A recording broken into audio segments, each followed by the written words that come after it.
Bienvenidos a Herramientas Poéticas. Hoy veremos la métrica. La métrica de un poema se ocupa de la versificación, o sea, cómo se construyen y combinan los versos. Antes, veamos tres conceptos básicos. Verso es cada una de las líneas de un poema que se separan por una pausa obligatoria. Puede estar construido por una o varias oraciones o frases cortas. Estrofa, conjunto de versos en un mismo poema. Poema, el conjunto de versos y estrofas generadas por el poema. Entonces, al hablar de métrica, hablamos del número de sílabas de cada verso. Por ejemplo, tomando ya la fe por presupuesto, yo nací sino para quereros. Estos versos de Garcilaso pertenecen a un soneto, por lo tanto cuentan con 11 sílabas.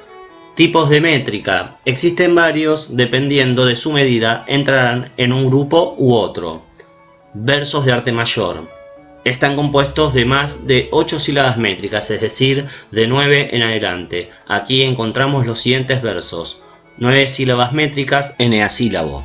10 decasílabo. 11 endecasílabo. 12 dodecasílabo. 13 trisecasílabo. 14 alejandrino. Versos de arte menor poseen 8 o menos sílabas métricas. Son los siguientes: 2 sílabas métricas, bisílabo. 3 trisílabo. 4 tetrasílabo. 5 pentasílabo. 6 hexasílabo. 7 heptasílabo.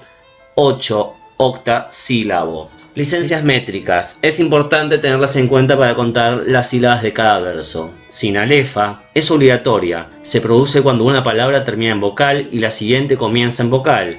Estas dos sílabas se unen y forman una sola. Por ejemplo, es, ye, loa, brazador, es, fue, goe, lado, es, herida, que, duele y no se siente.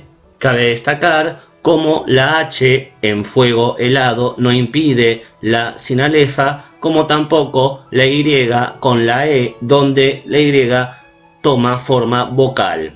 Dialefa no es obligatoria, es la separación de la sinalefa, porque el autor quiere que se cuente como separadas para mantener una métrica exacta. Por ejemplo, si gran traidor fue el padre, mayor traidor es el hijo. En este romance del rey Don Sancho, todos los versos deberían ser octasílabos. Por lo tanto, debemos separar la sinalefa marcada para tener la cantidad adecuada.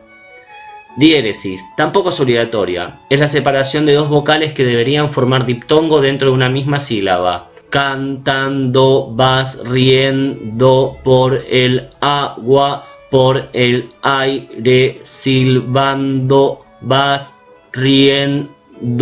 Este poema de Juan Ramón Jiménez, los versos deberían de dar 11 sílabas. Entonces, ¿qué hacemos aquí? Separamos los diptongos de riendo y de esa forma llegamos a las 11 necesarias. Sinéresis no es obligatoria, es el caso contrario a la diéresis. Ponemos juntas dos vocales que en realidad deberían ir separadas por seriato. Que al hombre que lo desvela una pena extraordinaria. Estos versos son del Martín Fierro. Este poema está compuesto por versos octasílabos, por lo tanto, en el segundo caso, lo que hacemos para llegar a esa cantidad de sílabas es unir el hiato. Versos terminados en agudas, graves y esdrújulas. En español, la norma de la medida está fijada por las palabras graves, y es por eso que cuando una palabra es aguda o esdrújula se hace necesario añadir o eliminar una sílaba al total, esto es obligatorio. Palabras agudas. Cuando un verso termina en una palabra aguda se hace necesario añadir una sílaba más. Por ejemplo, hombres necios que acusáis a la mujer sin razón. En este caso, todos los versos deberían dar 8 sílabas, por lo tanto, a las 7 que ya tenemos, a cada una se le suma 1 por terminar en agudas, 8. Palabras esdrújulas. Por otra parte, si la palabra termina en esdrújula, se considera que el verso tiene una sílaba menos.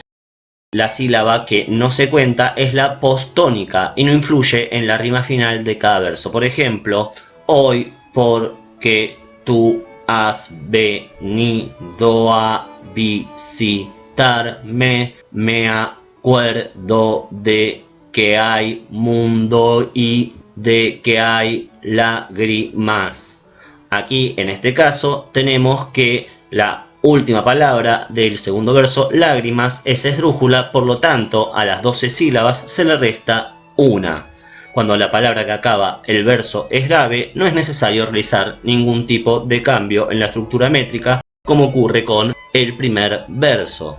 Eso fue todo. Muchas gracias.